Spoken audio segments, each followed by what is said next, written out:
Hi, everyone, and welcome to episode 47 of the Tick Bootcamp podcast. The title of today's interview is A Gal with Alpha Gal, an interview with Leah Spears-Blackmon. My name is Richard Johannesson. And I'm Matt Sabatello. Today's podcast guest is Leah Spears-Blackmon. Leah Spears-Blackmon is a 40-year-old woman from Arkansas. She is a vice president of retail operations for First Security Bank and a co-owner of a catering business.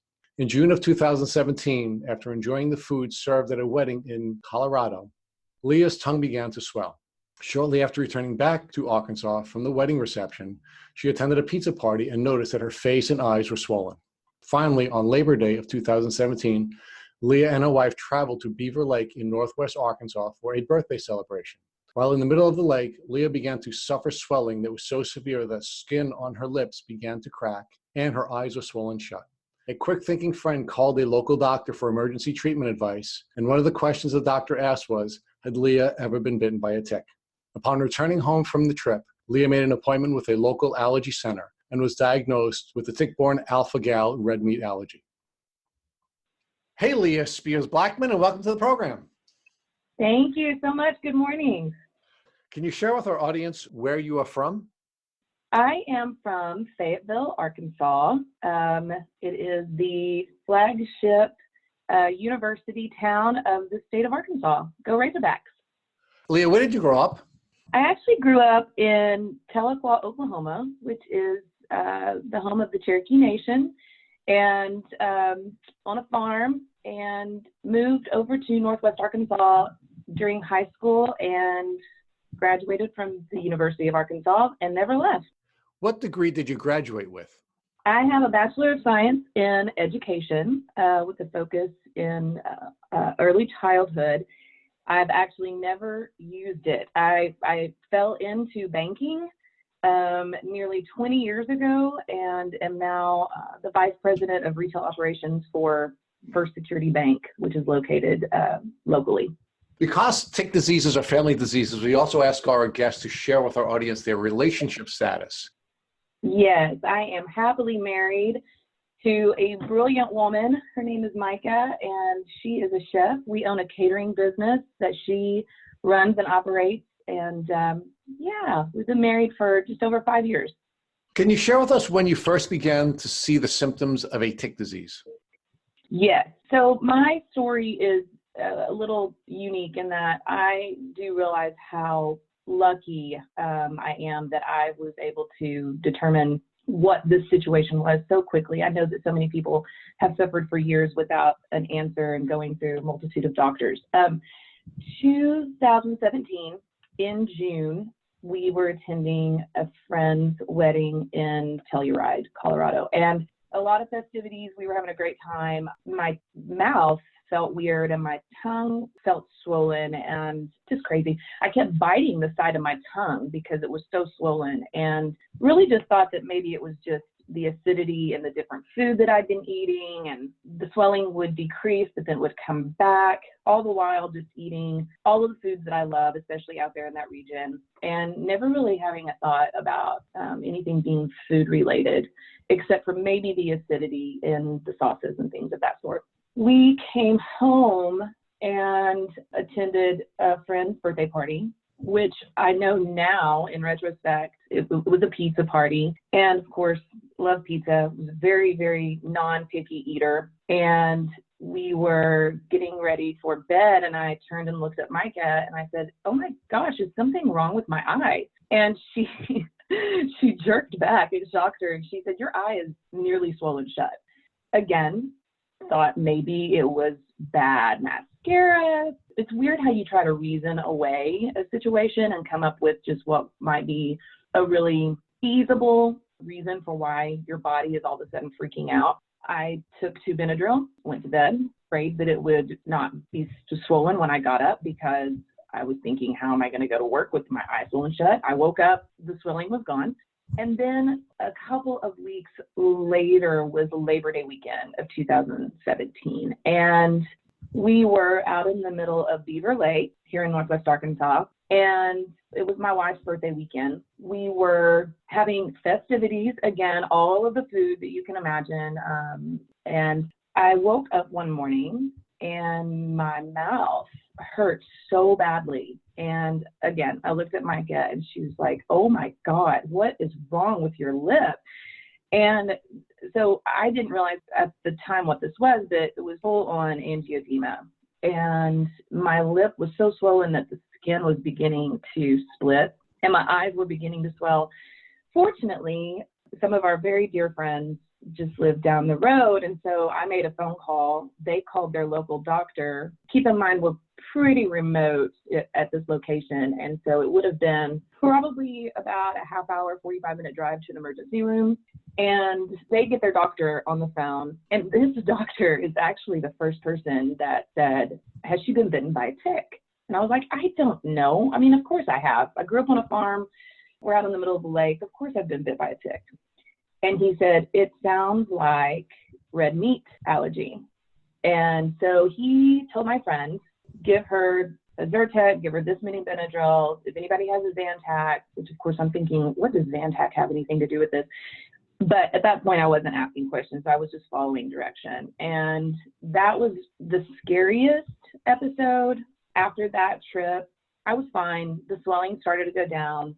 I absolutely should have been in an emergency room. And I'm very, very, very fortunate. As soon as we got back from that trip and resumed back to normal life, I made an appointment immediately with Hedberg Allergy and Asthma Center and let them know that I needed to see a doctor specifically about what I referred to then as a red meat allergy. When you had the first three experiences where you had first the swollen tongue at the wedding, then later the swollen eyes, and then the third experience was you had both the swollen lip and the swollen eyes. Did you recognize that you were having an allergic reaction to something? I did. And, you know, how stubborn are we? How stubborn am I? I did recognize that it had to have been an allergic reaction. I had no idea what it could have been. Here's the interesting part of this, though. My wife had said in June, she said, you need to start a food diary. And I don't know why I was so resistant to this. I guess maybe because in the back of my mind, I thought if I'm really becoming ill or if I'm developing an allergy to something, the anticipation of having to change the routine, I was so resistant to that. Realizing that now, hindsight's 2020. And I didn't do a food journal, but she did. She kept notes of our meals and what I was ingesting. And we have a dear friend that we knew had alpha-gal and had a serious emergency situation when he had been in Vegas and had a steak. And Micah said, I think you have what Johnny has. And I was like, no. There's no way. There's no way. I don't remember the last time I got bit by a tick. There's no way. And so I, for some reason, just really did not want to even entertain, look into, consider that I had developed this. But she sure did. And the importance of having that family support and that medical advocate, oh gosh, looking back on that, it is just such a blessing. I don't know what I would have done without Micah really insisting that this was the possibility. Leah, can you clarify for me when your wife began to suspect that you had an allergic reaction to meat products? It wasn't during our trip when my tongue was swelling, when we were in Telluride and Santa Fe. It was the second episode after the pizza party when my eye nearly swelled shut. And the timing of that, we had dinner at this party. I'm sure that I consumed beef and pork. And literally textbook, about 6 to 7 hours later is when my eye swelled shut. And that's when Micah, she became insistent. She was just like, this is what you have. So it was that second episode that she became very confident. So Leah, why were you resistant to your wife's suggestion that you were suffering from a meat allergy? So I'm a very non-picky eater, love food. I've never been sick. I'm healthy as a horse, if you will. And the idea of being a 40-year-old adult and then having this situation happen where I guess the idea of having to completely modify, your life, your comforts, creature comforts, I really just, for some reason, just was trying to will it away. Ridiculous in hindsight. But I don't know, the idea of having a syndrome, having a condition, man, I just really, I was willing it away, praying it away. I did not want to deal with the reality of what that could possibly be for some reason. What changed in you that caused you to go from resisting care to finally seeking out care? That episode of that really severe angioedema on the lake during Labor Day weekend scared me to death. I realized at that moment I had zero tools with me out in the middle of nowhere. And had I gone into anaphylaxis, it would have been dire. And so I guess the reasonable part of my brain, the smart part of my brain kicked in. And literally I thought, Leah, this is ridiculous. You've got to go to a doctor. And at Micah's insisting as well, she was like, okay, we're done. Like, we're not messing around with this anymore. All of my friends there and my family, my brother was there that weekend, and I could see that it scared him very much. And so anyway, the reality of it sunk in, and sometimes you got to wave a white flag. So just, I guess for me, I was, I don't know why I was so stubborn about it, but immediately made an appointment when we got home, and was so glad that I did, because that was the beginning of the healing. So Leah, was the allergy progressing, meaning was it getting worse each time you began to have allergic reactions?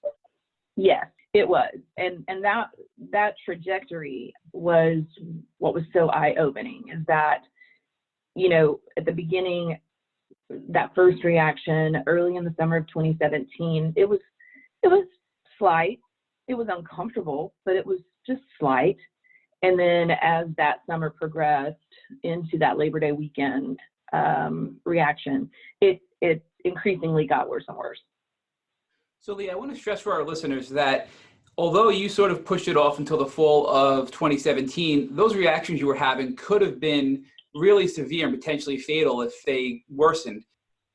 Absolutely. I think back on those reactions and feel extremely fortunate that I was able to, here to tell about it. So yes, at any point that there's anything that changes in your body, either slightly or drastically like that, absolutely seek medical attention. Boy, I learned some valuable lessons, and I'm very, very fortunate. So Leah, once you decided that this was a severe issue and you had to seek some guidance, you went and visited Dr. Jenny Campbell at the Hedberg Allergy Clinic. I had asked around, and as I referred to my friend earlier, my friend Johnny, he had an episode in after eating a steak that led to his diagnosis. And Dr. Campbell, he referred me to the clinic, had a really great experience. And so I made an appointment with her immediately. The nurse was so great. Dr. Campbell was so great. The questioning was so extensive and so thorough. I felt like I had the full attention of both of them, was able to ask a million questions. And what was so significant to me about that initial visit, I loved this so much. Dr. Campbell said, Leah, I'm learning too. I know enough about this to be a support for you, but I need for you to also teach me.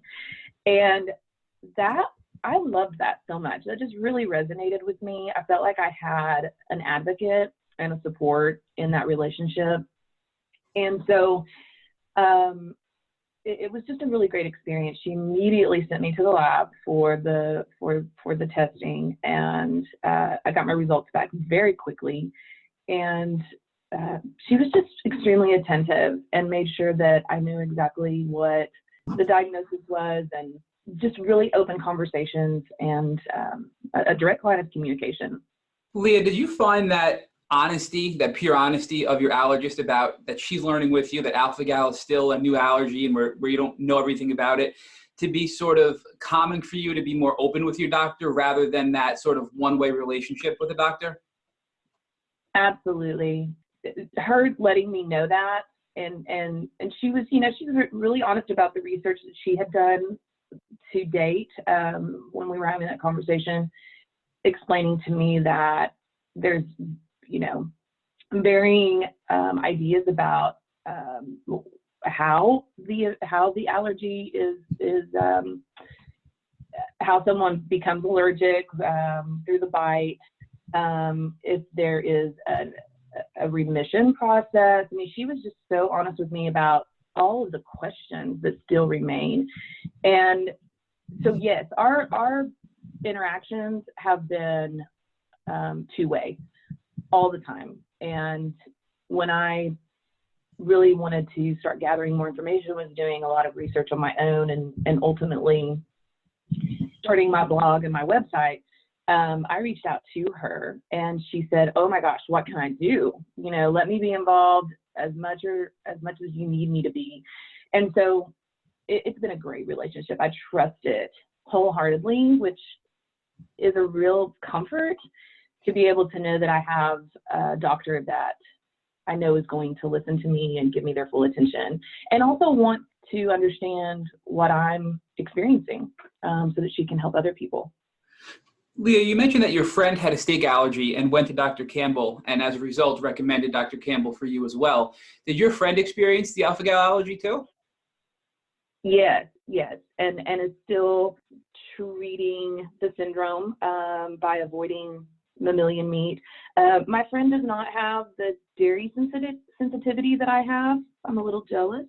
But yes, he is still living an alpha-gal friendly lifestyle. I think that's an important note about the alpha-gal allergy, that different people react differently to it. So for example, you're allergic to dairy and your friend is not. So what is your allergist's view on that, as to why some people react one way and have more severe allergies and other people have less allergies than others?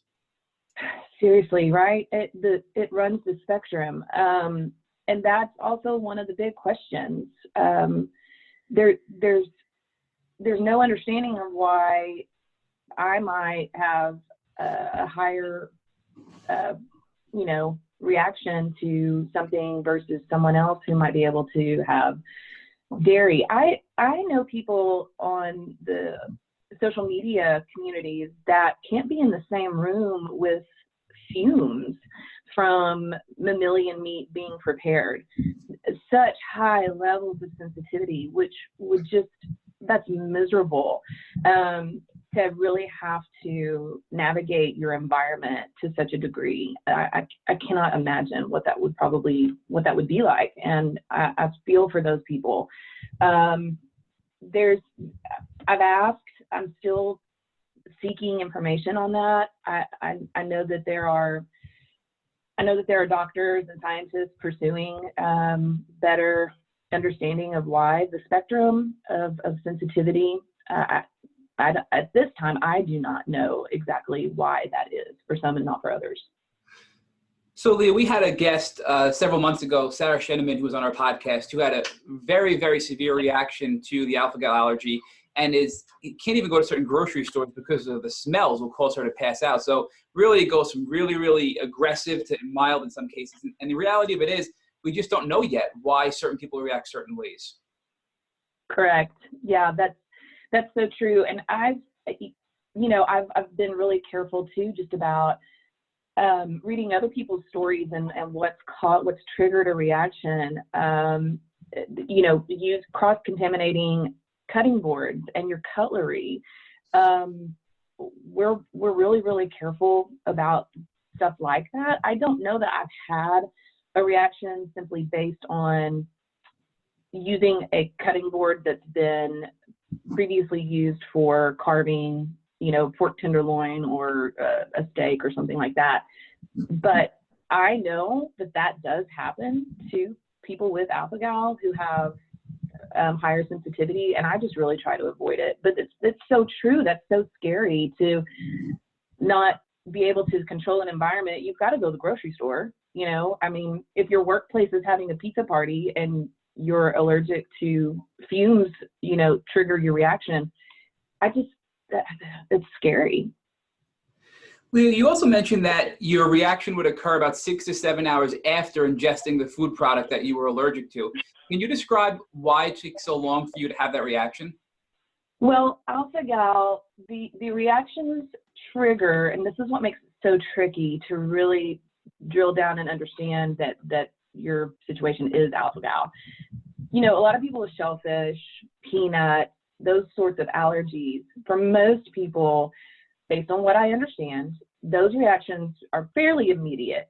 With alpha-gal, the reaction occurs during the digestion process. And so you can have a meal, go to bed a couple hours later, and wake up in the middle of the night with a severe reaction. And that's what's so boggling about it.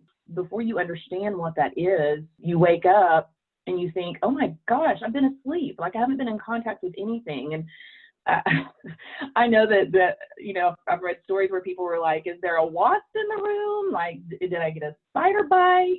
Just trying to understand what could have happened, not thinking back 5, 6, 7 hours prior to that and considering that maybe it might have been food ingestion.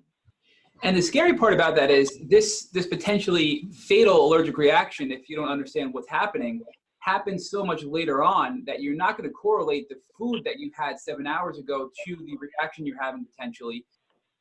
Yeah, it's not the first thing that you consider. You immediately think reaction to insect, reaction to a topical, maybe a cream or something like that.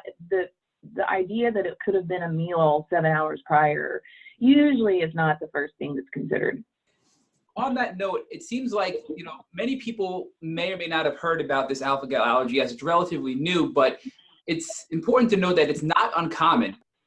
It's been a eye-opening surprise to me that, especially after establishing my website and blog, how many people on social media have been referred to our site, to sites that we also send people to.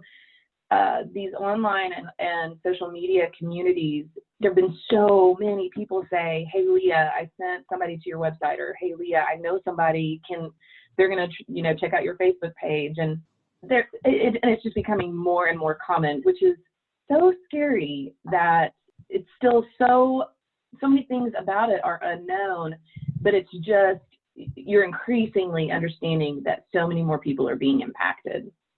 And Leah, of course, it's important for us not only to self-diagnose, but to make sure that we are helping our family members identify this problem, because it seems to me from the way you've described it, if your wife wasn't aggressive, you may have continued to engage in the behavior that resulted in the allergic reaction, and who knows what would have happened. No question. No question. It is very, very, very important. Mike is a great example of someone just stepping in and saying, and she did, she said, okay, we're done. This is not what we're doing anymore. You have to go find an answer to what is causing this. And of course, out of love and concern, I cannot impress enough and stress the importance of the support that alpha-gal, in order to be successful in treating it, you have to have the support of your family, your friends. We affectionately call that group of people in my life my tribe. It's game changing. And I read stories about people who don't have that support, who have, live in households with other family members who don't believe that someone is suffering from alpha-gal. They don't understand it. They think it's just, a reason for a food preference. That has to be so frustrating, and that makes me sad for people that don't have that communal support behind them, because it takes a lot of work to navigate through this, and it is so important. if you think that someone might have alpha-gal, and I get this question a lot, Leah, I think maybe my brother has alpha-gal, or I get a question, Leah, I've got this rash. Could this be alpha-gal? I'm like, go to the doctor. Go to the doctor. Do not walk, run. Go to the doctor. So Leah, let's talk about your testing. So now you see Dr. Campbell, and what type of test do they perform to identify if you have this allergy or not? It is in my situation, it's a blood sample that was taken, and the actual test is interesting. And frankly gave me quite a bit of relief and peace of mind. My particular test, like I said, a blood panel, and they tested specifically for pork, beef, cow, and goat milk. Which I really appreciated, because I knew that it was probably beef and pork. I kind of thought I might have a sensitivity to dairy, and so that test really helped confirm a lot of those things. All of those things came back positive, and there's some. I think that there's some variance in some of those testings, because of course we keep going back to this. They're still trying to figure all this stuff out. But that positive test really just confirmed all of our questions and allowed us to decide on a plan going forward. So Leah, based on this test and the clinical observations with your allergist, what exactly are you allergic to today as a result of that tick bite? I am allergic to beef, pork, and dairy. Specifically, I think that my test came back a little bit higher on the cow's milk, more specifically. I avoid any mammalian protein, and I avoid all dairy, regardless of what mammal it comes from, just to be safe. So now at this point that you realize you have all these allergies, what is your plan to ensure you don't have an allergic reaction moving forward in case of accidental exposure from something you eat? The most important aspect of the plan is that I am so thorough now. I used to be a label reader only because, of course, tracking calories, forever the hamster wheel of dieting and things of that sort. But we read everything that we pick up and make sure that it does not have any beef, stock, milk content, things of that sort. And so prevention is the best treatment, right? So we're really, really careful about that. If I were to ever accidentally ingest something that would trigger a reaction, which has happened, I pay very special attention, especially if the roof of my mouth starts itching. And I also have a situation where if I accidentally ingest something that was an indicator early on that we now know in hindsight was that I get a really bad eczema type rash on my neck, and it kind of moves around and it's real itchy and hot. If that starts onsetting as well, that's when I take that.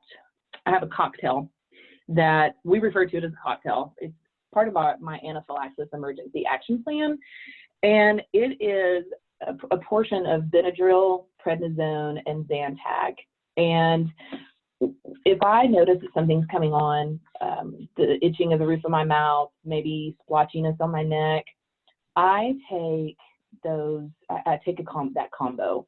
And something that is also really important that, again, I did not do, my wife did this.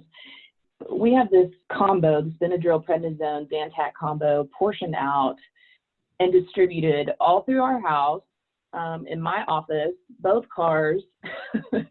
So she's so careful, and I'm so grateful. So that if I ever have any indication that I might have accidentally eaten something, I can take that combo. And so far, so good. Leah, you mentioned that Zantac is part of the cocktail of Benadryl, prednisone, and Zantac that you take when you have an allergic reaction. But isn't Zantac more of a heartburn medication? I'm curious how that helps you with an allergic reaction. Isn't that interesting? So that Labor Day weekend that I had the full-on angioedema and should have been in the emergency room, a good friend said, you need to take a Zantac. And I said, what? I'm not having heartburn. I'm having trouble breathing. And she explained to me, she said, it's the other antihistamine. And so at that point, I thought, I don't understand. After some research, of course, even if you just Google like treatment for hives, even WebMD will state that you should probably consider taking a Zantac. H2 blockers is what's a common reference. Basically, we have more than one type of antihistamine, and the Zantac has been proven to help with hive treatment, things of that sort. It helps narrow blood vessels, and it calms that reaction that, that typically presents itself as a hive breakout. So that's why that's part of that combo. And a lot of people do not know that. I didn't. I was a 40-year-old woman and had never heard that. And so when Dr. Campbell included that in that Benadryl, prednisone, Zantac combo, my friend had educated me over that Labor Day weekend episode, and we keep it on hand. It's a great medicine for that. Can you walk us through, has there been an experience where you've needed to take this cocktail of medication to help you with a reaction that you've had? One that comes to mind that I actually did write my blog, that I put in the blog, is Micah and I were down at the Gulf of Mexico and eating, of course. We like to eat a lot. And we had gone to one of our favorite little restaurants for brunch. Reading the menu very carefully, as always, decided on this appetizer. And it had greens in it, but it was chicken. So I grew up in the South. My wife is a chef. We know that greens, if you are in the South, they are probably prepared with a pork, ham hock, something of that sort. Guys, it did not even occur to us. We read the ingredients. It said greens and chicken. I focused in on the chicken. Micah focused in on the chicken, made sure there was no dairy. We were really careful about the dairy, and enjoyed these wonderful appetizers. 7 hours later, at our favorite dinner restaurant, I looked at Micah and I said, is my eye swelling? And she was like, oh my God, what did we eat? And I said, I don't know. And she started just, going through, trying to remember what we had eaten. She said, it was the greens. It was the collard greens in the appetizer. Of course, they're made with pork. And so, you can really beat yourself up because it's like, we know better. But regardless, I was having a reaction. And fortunately, my eye was not necessarily swelling. I could feel the pressure behind it. And so I had on hand, as part of our emergency plan, my Benadryl, prednisone, Zantac little cocktail, and took that. And we, had to grab our check and go because Micah wanted to make sure that we were somewhere that if we needed to do the epi or get to a hospital that we could. So it happens, and it's never convenient. It was sad that we didn't get to sit there and enjoy the rest of our dinner, but I was really, really glad that we had that on hand because it immediately gives peace of mind. And then you can just monitor. For me, I get to monitor the situation and decide, am I feeling better? And every single time that this has happened, I've been fortunate. I immediately start feeling the benefits of that medicine. And fortunately, I've not had a situation where it's not worked. So Leah, it's difficult to avoid meat products because they appear to be in almost everything. It's just crazy. You think that you've got this whole thing figured out, and then out of nowhere, it's like, wait, what is this? So I try to take the flu vaccine every year. 2 years ago, the provider, I said, I have alpha-gal. Can you guarantee that this has no meat product in it? They couldn't. I had to skip that year. I ended up with the flu. And so the following year, the provider, she remembered me. It was the same nurse. And she said, Leah, oh my gosh, I'm so glad that you're back this year. I have an injection for you that is guaranteed that it does not have any mammalian product in it. I really appreciated her thoroughness and I'm really fortunate that I've had healthcare providers and people in the medical field that have just been so attentive. As far as just over-the-counter things, gel caps, I can't take gel caps. They have gelatin in them. A lot of people don't know that gelatin is typically mammalian bone that is ground down, and that is what makes gelatin, which is kind of icky if you think about it. And different things in toothpaste, topical creams, makeup. Guys, I've spent so much money, just trial and error, process of elimination. I will have a reaction to one thing that promises that it's vegan and this and that and the other, just to throw it away. So it's an ongoing process. I don't know that I'll ever not have to test things out. You don't think that toothpaste is going to have anything in it other than just medicinal aspect. And I've been having reactions. So trying to figure out what product is out there that I can use, and actually just looked up a recipe to make my own toothpaste the other day. So, which always terrifies Micah because she's afraid that I'm going to make her do it with me.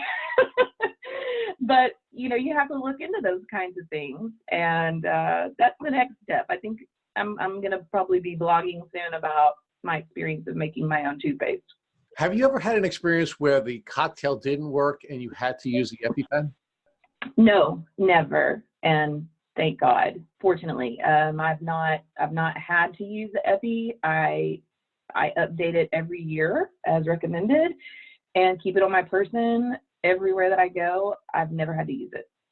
The cocktail that you're using, the Benadryl, prednisone, and Zantac, are you able to get non-prescription forms of these medications, or some or all of them prescription form? The prednisone is prescription. The others are over the counter. So can you talk to our audience about how you've changed as a consequence of having this tick bite experience?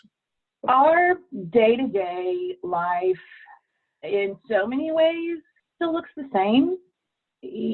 Alpha-Gal is one of those things that it really just hits your creature comforts, in my experience. And, if you love food, and especially if you're not a particularly picky eater, wow, it is life-changing. My life has changed in the way that we have really worked hard on changing our palate to continue to try to enjoy foods that are out there, but that somewhat simulate dairy, things of that sort, almond milk, coffee creamers, dairy-free cheeses, things like that. There's a lot of great products out there. I think most people want to try to choose things that are healthier for them. And so they'll be interested in the dairy aspect and they'll say, oh, is that good? And my response always is, well, you won't think it will be. You won't think that it's good because you're still used to, the real deal. And so it just takes some time and some determination and patience to kind of navigate through the actual food aspect of figuring out what you want to substitute and what you like and what still gives you what satiates that thing that you're desiring. My life as an environmentalist, I've always been, I love this term, a waste head. I did not come up with that. I heard that and I loved it. I've always been extremely concerned about the impact of what our consumerism and our desire to buy and disregard for where our food comes from, the impact that we're having.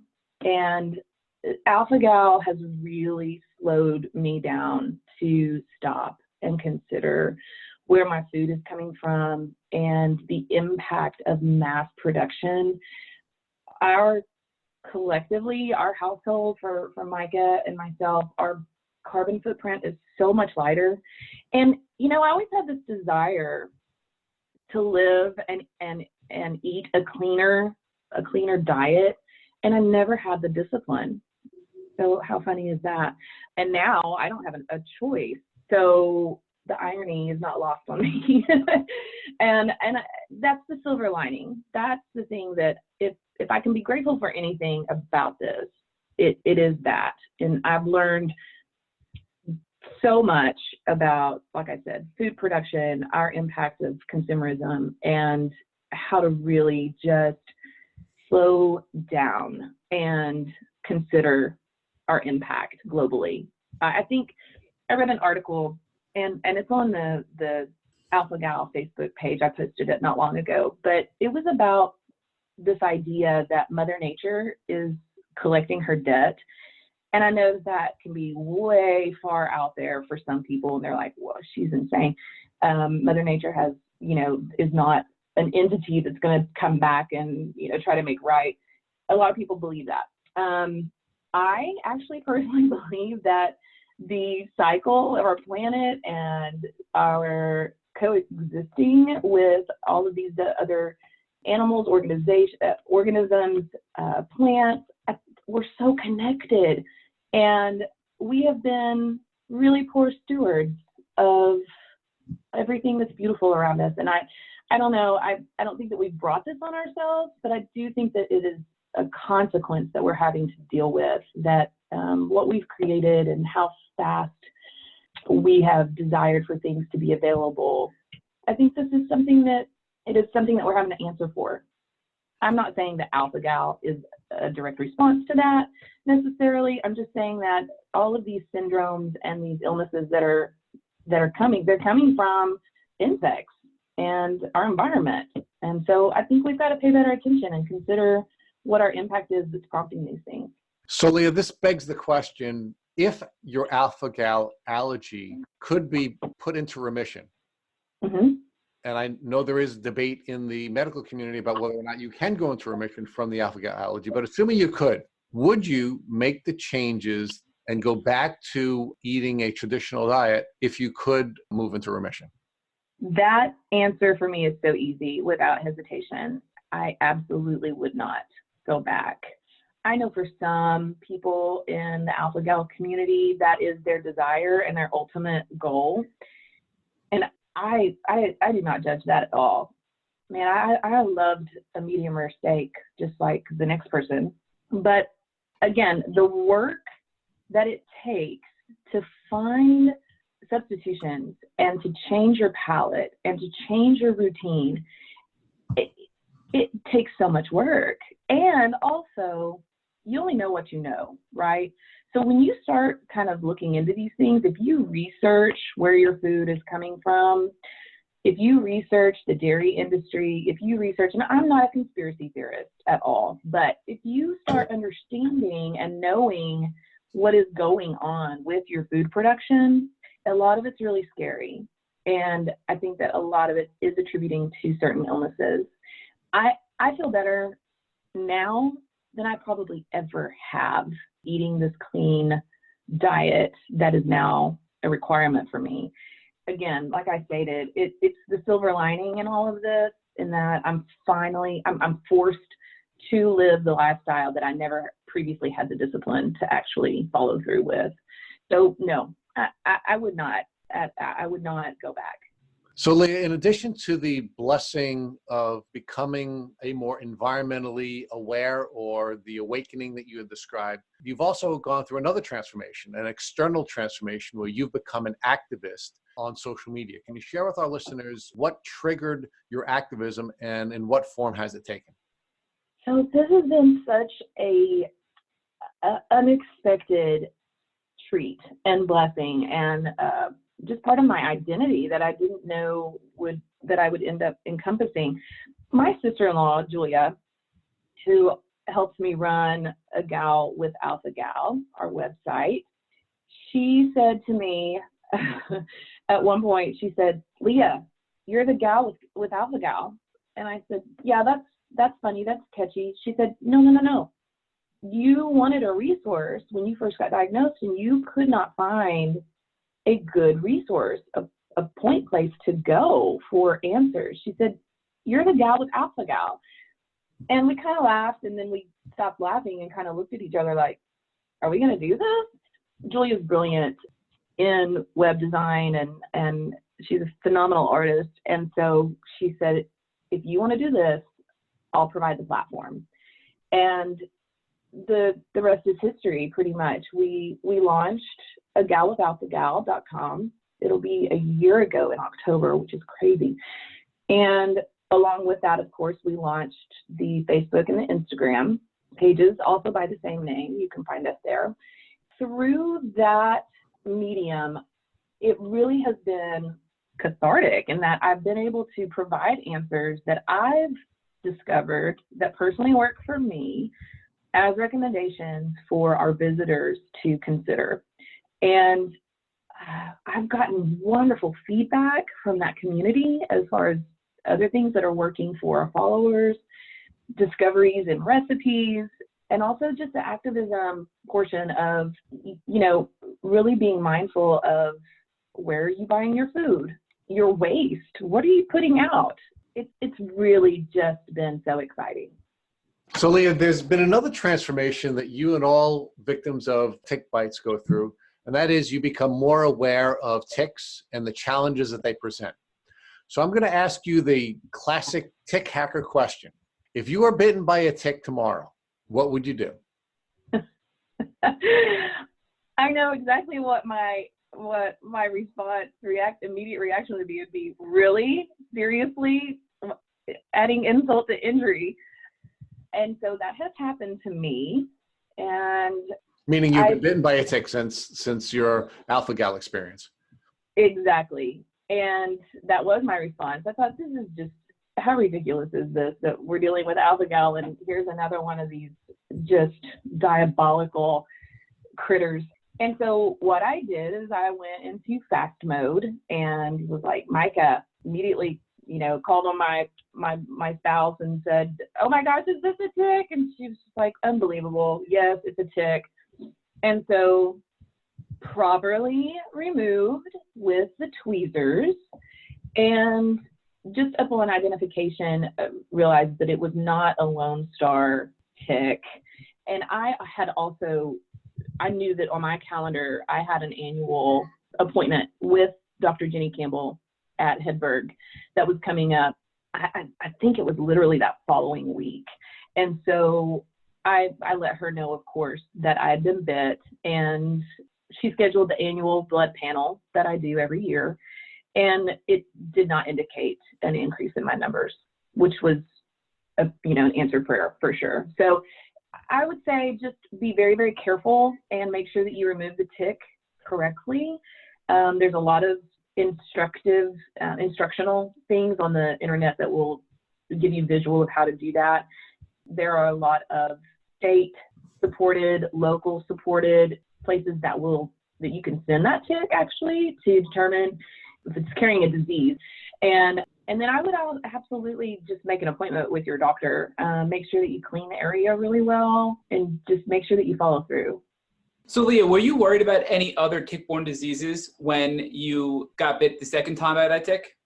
The idea crossed my mind of, what if I end up with Lyme disease and Alpha Gal? So that would really suck. Right? To the community of Lyme disease, I feel for you all. My heart goes out to you. I know I have a friend here in Fayetteville who has suffered from Lyme, and